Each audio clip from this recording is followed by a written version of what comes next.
اتحاد میں طاقت ہے۔ پیارے بچوں، گزرے وقت کی بات ہے، کسی گاؤں میں ایک آدمی رہتا تھا۔ اس کا نام تو شریف الدین، لیکن گاؤں کے لوگ اس کو شرفو بابا کہہ کر پکارتے تھے۔ شرفو کے 5 بیٹے تھے۔ یوں تو پانچوں بھائی بہت محنتی اور دیانت دار تھے، لیکن ان سب بھائیوں میں اتحاد بالکل نہیں تھا۔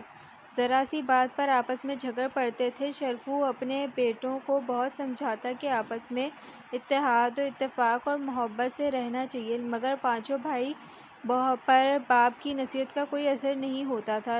یہی وجہ تھی کہ شرفو ہر وقت پریشان رہنے لگا تھا۔ ایک دن شرفو کو ایک ترکیب سوجھی۔ اس نے اپنے بیٹوں سے کہا کہ جنگل سے ایک ایک لکڑی توڑ کر لے آئیں۔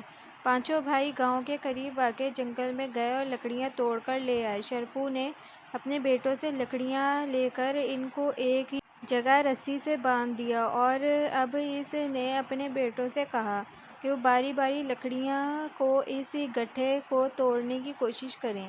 سب سے پہلے شرفو کے بڑے بیٹے نے آگے بڑھ کر لکڑیوں کا گٹھا اٹھایا اور اسے توڑنے کی کوشش کرنے لگا۔ اس نے لکڑیوں کے گٹھے کو توڑنے کے لیے پورا زور لگایا، مگر کامیاب نہ ہو سکا۔ اب اس کا دوسرا بھائی آگے بڑھا اور اس نے بھی لکڑیوں کے گٹھے کو توڑنے کی کوشش کی، لیکن ناکام رہا۔ اسی طرح باقی بھائیوں نے بھی باری باری کوشش کی، مگر لکڑیوں کا گٹھا توڑنے میں کوئی بھی کامیاب نہ ہو سکا۔ اب شرفو نے اپنے بیٹوں سے کہا کہ وہ لکڑیوں کو کھول کر الگ کر دیں، اور پھر اس نے ہر ایک بیٹے کو ایک ایک لکڑی دیتے ہوئے کہا، اب لکڑیوں کو توڑنے کی کوشش کرو۔ شرفو کے بیٹوں نے لکڑیاں ہاتھ میں پکڑتے ہی توڑ دیں۔ شرفو اپنے بیٹوں کو سمجھاتے ہوئے بولا، دیکھو، جب تک یہ لکڑیاں اکٹھی تھیں تم ان کو نہیں توڑ سکے، اور جب یہ علیحدہ علیحدہ ہو گئیں تو تم نے ایک کو آسانی سے توڑ دیا۔ پانچوں بھائی اپنے باپ کی بات بہت غور سے سن رہے تھے۔ وہ اپنے باپ کی بات سمجھ چکے تھے۔ ان میں سے ایک نے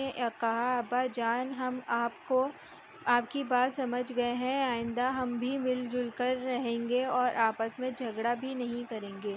سب سے چھوٹا بھائی بولا، بھائی جان ٹھیک کہہ رہے ہیں، ہمیں معلوم ہو گیا ہے کہ اتحاد میں طاقت ہے۔